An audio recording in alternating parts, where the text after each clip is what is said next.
We need a nice big Mogan. And they're here, bro.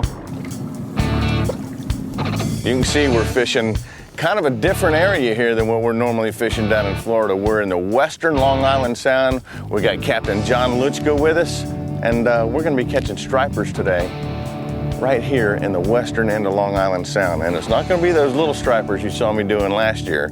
These guys are the Mogan stripers. Blair, we're gonna bang them, man. I got a feeling. Come on, I got a feeling, bro. Blair, the way I got this bunker hooked up here is we're taking the bunker and we're hooking it right behind the anal port.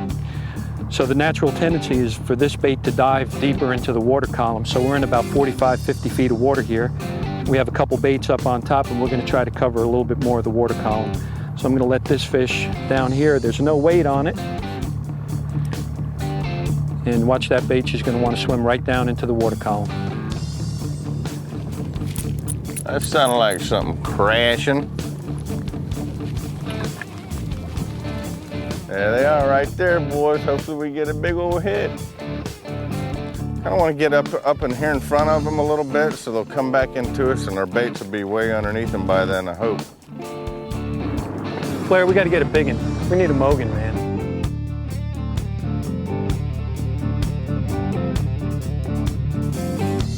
Still got him, Blair? How far do I let him run? Now, man. I mean, come tight and just slam him, Blair. There he is. Just show him, brother. Is that how it's done? Yeah, give him another one. We don't want to lose him. Whack him.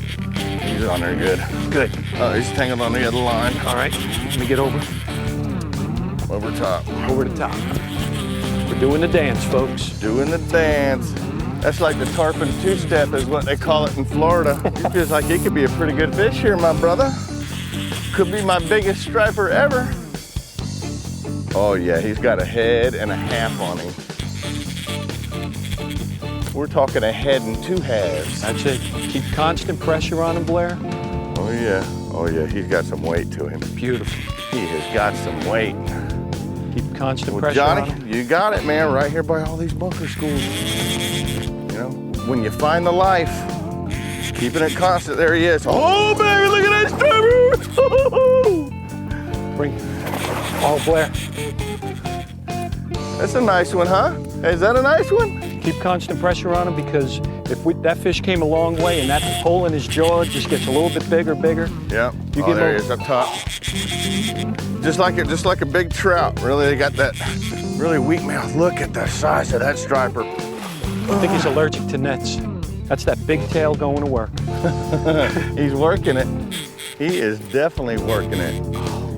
How old do you think a fish this size is? That fish has got to be about 15 years old minimum. 15, that's as old as my son. See, this cold water Yeah. keeps that fish totally revitalized. There's a lot of oxygen in the water. So if we release this fish, which we'll probably do, that fish should swim away no problem, even after this long fight. Oh yeah, we'll definitely release this guy. Blair's sticking it to him. That's what you want to do. You want to keep a good bend in the rod, constant pressure. Come on, baby. I want to hold you. Last time I said that, one popped off. Hey, we got us a striper in the net, bro. All right, guys, you ready for this striper? Oh, Blair's biggest right there, brother. That is nice. What do you think he weighs? Say about 29. That's got a nice belly on it. Nice. This female's been feeding. Now you were saying earlier when we were talking at dinner last night, they have an olfactory glands up here. Yes. And it's just like our nostrils, and they actually will breathe and be able to smell the bunker and come up to it, especially if the bunker's got a little blood or a little good scent coming out of them. And Oh, that laser sharp is right in the roof of the mouth. perfect fish. Look at the size of that striper. Wow! And I tell you what, that's a good way to start the morning. Yes, it is.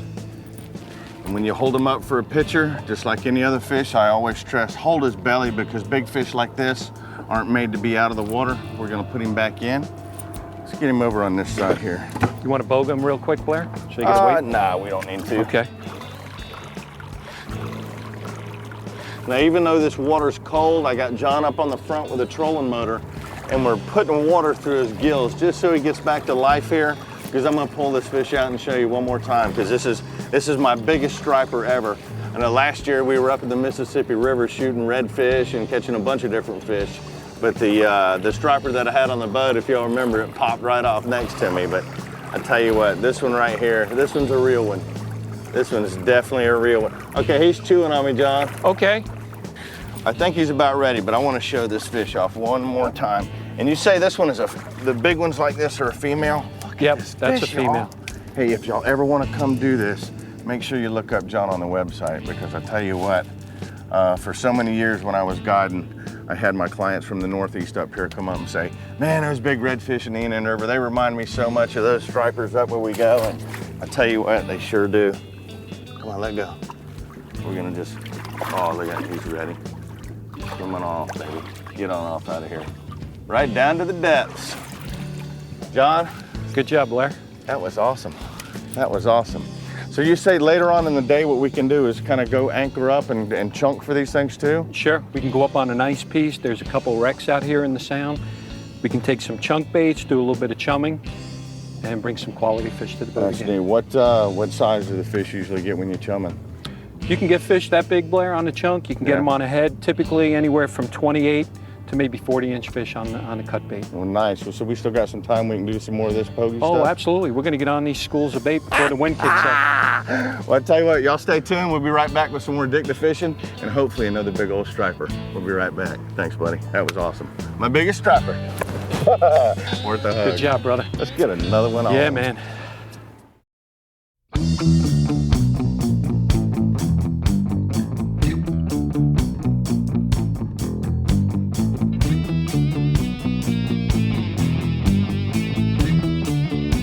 Can't wait to feel a thump.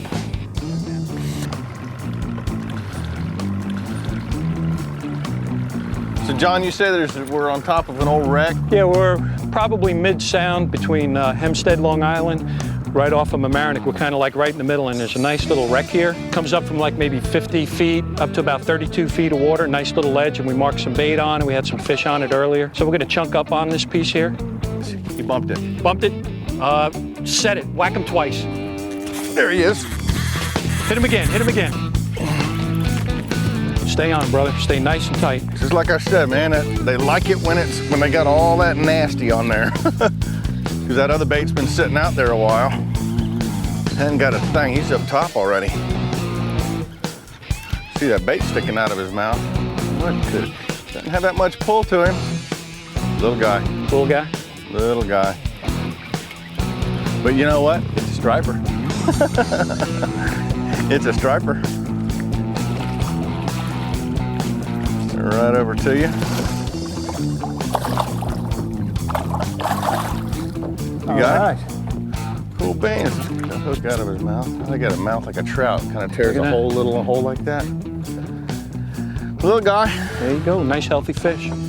Cool beans. From the Hudson River stock, second largest breeding ground in the country. Now, what do you think of age on that size there? Is that like 2 years old, 3 years? This probably be about 3-4-year-old fish. Really? So Nice they don't and grow healthy. that fast? No, they don't. That's why some of the big fish, like the 30-40 pounders, they've been around like 18, 19 years. Nice. It takes a while for them to get that size. Oh, I got one running right here. We got another one running. There he is. Back. Oh. That feels like a better fish there. All right. Yeah, that's a good fish there. All right, Blair. I wonder how long he was sitting there running as we were running our mouths. Yeah, this one feels like a little better fish. John, I think they finally turned on, brother. All right. It's a good thing.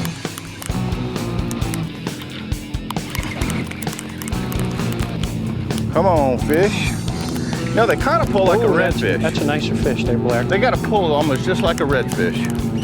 I had so many clients when I was guiding that said, you know, oh, these stripers, they pull a lot like a redfish, you know?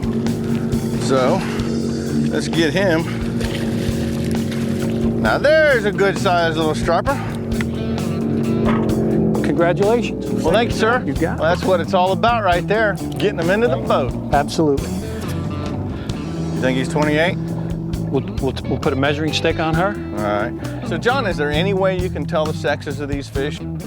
Just by size, the females are a lot bigger than the males. Yeah. So this could be. Oh, what a gorgeous fish, though. Let me take a look at this guy. And once again, always, you see us holding their bellies like this. When we release them, just like any other fish out there, they're not made to be out of the water like this. So when you do bring them up for a picture, support their bellies real good. For a small fish, Blair, well, not actually a small fish, but look at the size of that tail. Started pull and drag, you wouldn't have thought that fish was this big. Wow, Look at wow. Still got some life. Yeah, man. But, So, yeah, you would have never thought a fish this big would pull that hard, take a lot of drag. it must be one that fights so much like a redfish. Got a little bit of a New York attitude, man. But definitely, well, I'll tell you what, I can go for another one. Well, let's let this guy back in the water here. You got it. Let's get that laser sharp over there. Let him go. All right. All right. Well, I'll definitely go for another one of those. I hear you. Let's put another couple baits out and see what we can do. Y'all stay tuned. We'll be right back with some more striper fishing from the west end of Long Island Sound. My first time up in the Northeast. We'll be right back. She's peeling a little line. Yeah. His tail's thumping it. Didn't take it. That was a mafia hit. Little hit and run. John, all these little islands around here, like that one lighthouse we passed on the way out, are they occupied? What's going on with those? There used to be old Civil War and World War I forts. Down near Fort Totten, you can actually see the wall where they had the gun batteries on here. And the New York City Police Department actually uses Hart's Island, where they bury a lot of John Does. Cool beans. You said the Indians used to come in here and rake clams and oysters? Sure, the Siwanoy Indians and other tribes, Iroquois, they used to come and they settled on here because the grounds around City Island and New Rochelle, there was a lot of oysters, a lot of clams, and it's still that way today. This rocky bottom and this structure attracts a lot of lobsters and a lot of different game fish. Rig It Right by Wright and McGill. On today's Rig It Right section, we're going to show you exactly what we were using out there today and how to rig it up. We're using a 9/0, and we're not using a circle hook out there on these stripers, basically using an octopus style bait hook. And how we're taking these big menhaden, and otherwise called bunker up here, but these guys right here is what the stripers in this area just absolutely love to eat. So what we're doing, we're taking this hook and we're hooking it right through the cartilage.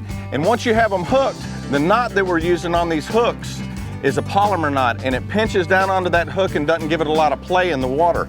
And it also using a uni knot. I'm using 20-pound Test Power Pro, my 7'9" Signature Series rod, and I'm using the Eagle Claw, and it's a level wind reel, and a level wind just makes sure it gets the line back up on the spool right. And you just basically just feed it out along all those bait schools that we saw out there today. And the other way we had them rigged when we were sitting there up on the hook anchored up, we basically would take these baits and chunk them up. We almost stake them as you would like a kingfish. And you take the hook and you go right underneath the skin, come out the other side, and you have a perfectly rigged chunk of bait. You throw it back in the current and you just feed it back. That's all you do. You want it to go back just natural as it can be with no real drag on it. And what those stripers do, once it gets finally in their zone where they like to eat it, you saw what happened. They'll absolutely tear it up. And there's your Rig It Right segment today. Hope y'all enjoy the rest of the show. Rig It Right by Wright and McGill. Another one there, look at that. Big baits, huh?